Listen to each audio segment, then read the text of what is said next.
Well, I'm Alex Wessner, founder and CEO of Xander. And yeah, I'm excited to talk to you about how we're going to use augmented listening to relieve hearing loss. So imagine you're at a drive-through and you're in your car and you're ordering meals for the family and the attendant is, "Welcome, uncle. Can I help you order?" You can barely understand them. But this is how everyday conversations sound to people with hearing loss, with and without hearing aids.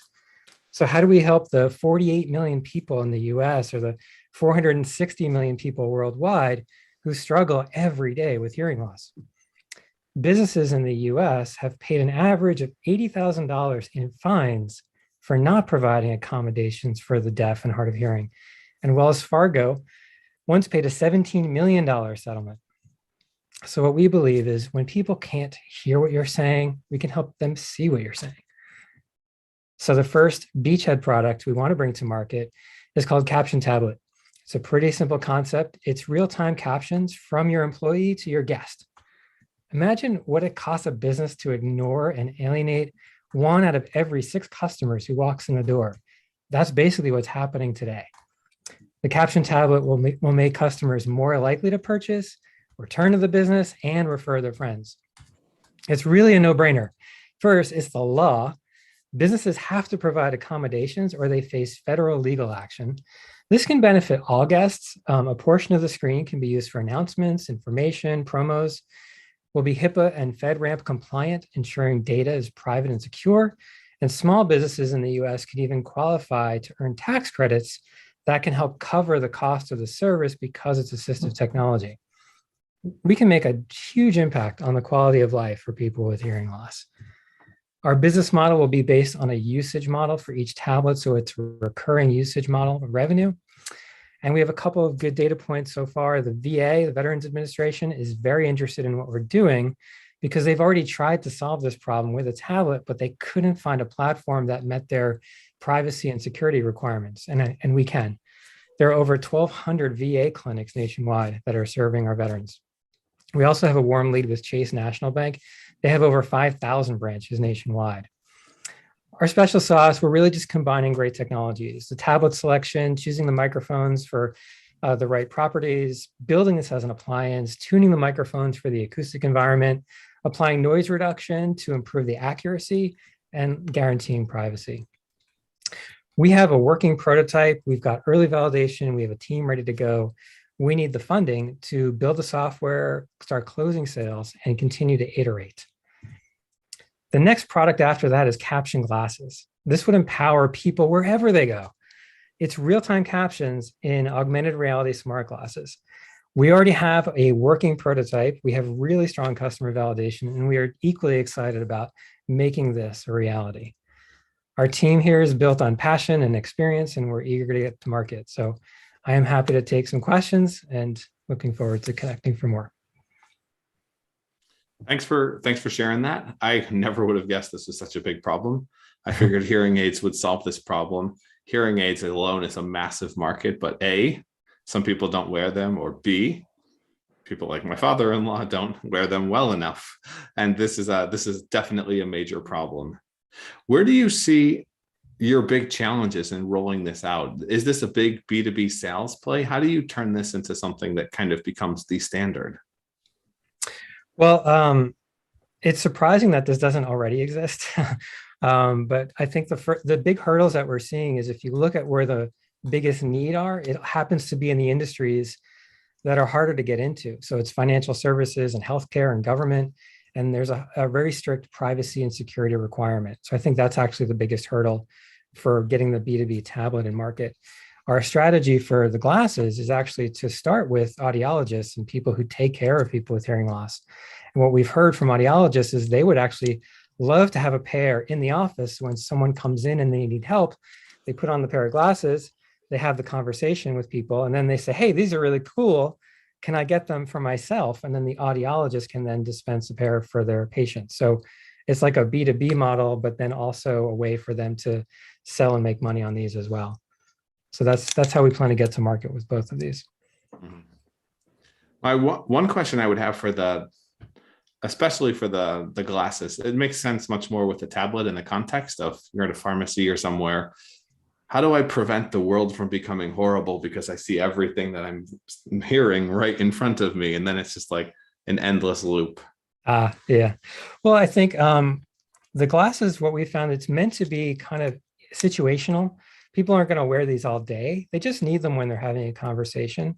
And you can control where the captions sit, right? You can shrink them, you can put them in a location that's comfortable for you. For most people that have some hearing, they refer to the captions when they're missing a word or missing a phrase or a sentence. So it's not meant to be in your face, big and huge. It's supposed to be like the AR industry calls it information snacking. So it's supposed to be something that's available when you need it, but it doesn't have to like invade your life. Any plans to have that technology, but applicable to more general purpose AR glasses or glasses in general? Yeah, I think there's a big opportunity in AR in terms of audio analysis. There's so much being invested in facial recognition and recognizing objects, but there's very little happening in understanding the audio scene. And I think that's probably the biggest opportunity for us in the AR space is actually, understanding speech is first and foremost, but then what else is happening sonically in your environment that is important that you need to pay attention to? Is this tech you could license? Imagine the Apple AirPods, them licensing it. How many old people have Apple products? I imagine you could really make a market there because you have great technology. What's your IP? I guess I'm asking. Yeah, the plan is to really to develop this out as a software platform and then put the experience on the devices that make sense. So to empower a person, like glasses make much more sense than this on a phone. Phone is a horrible experience. For a business, using a tablet is really interesting and compelling. So that's the idea is we're going to build the software experience optimized for whatever device makes the most sense. So Okay. we can go to market by partnering with a company that makes these glasses. And as other glasses and devices come available, whether these or attachment devices or whatever, we can adapt the software and the experience to that. What's the biggest challenge you're having right now? Obviously, you're trying to fundraise. What's the Yeah. biggest challenge, both business wise and then convincing investors wise? The biggest challenge is in the convincing of investors because what I learned is once you talk about hearing loss, people kind of tune out. They're like, oh, that's a niche problem. And that's an old person in a nursing home with no money. And it's really hard to get them back into, no, wait, this is actually a huge problem that many people face. And so if I can't sell you on the empathy of the problem, I might as well just hang up and go on to the next person. So that's the biggest challenge is just creating the empathy for the customer. The challenge for the business really is, yeah, I would say that we're kind of ready to go. I think this data strategy is going to be key to get right in terms of being able to capture the data that we can use, but also doing it in a way that is friendly for the customers and private and secure and doesn't raise any alarms. Yeah, Lancelot Frame wanted to know that. And I know I personally don't want Alexa or Facebook or any of them in my house listening, but how do you deal with those data privacy, especially with the UK, Yeah. with GDPR, with a lot of these, or in the US, there's HIPAA and everything involved there. Yeah. Well, the data has to be stored securely, and so it has to be stored on a server that is HIPAA compliant and for the government, FedRAMP compliant. So the server itself has to be secure and safe. And then the customer, whether they're a business or an individual, can opt out, right? So if they don't want to have their data stored, they don't have to. I think we'll try to sell them on the benefits of why they should or could.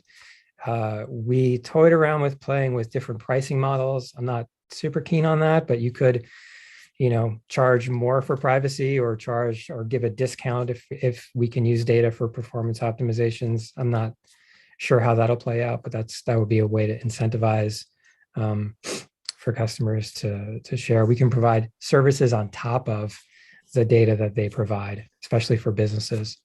I'd be careful with some of that. It gets real dystopian real fast. Did you say It bikini? totally does. Here's the Yeah. prettiest, here's the best ones on Instagram. You can go shopping now. Yeah. I really don't want to go down that path, Chris, but we want to be able to improve the experience. And so if we have data and we can correct and make the accuracy better or make the experience better based on the data we're getting, like that actually helps the customers, right? So we want to be able to improve the product, but not in a way that goes down that horrible dystopian path.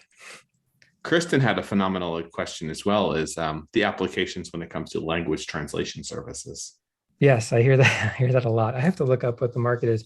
I think yes, you can do translation. One problem is that it's not two-way, right? So I could understand what someone's saying, but then I wouldn't be able to speak back to that other person. So you'd have to sell two pairs of glasses, one for each person in the conversation.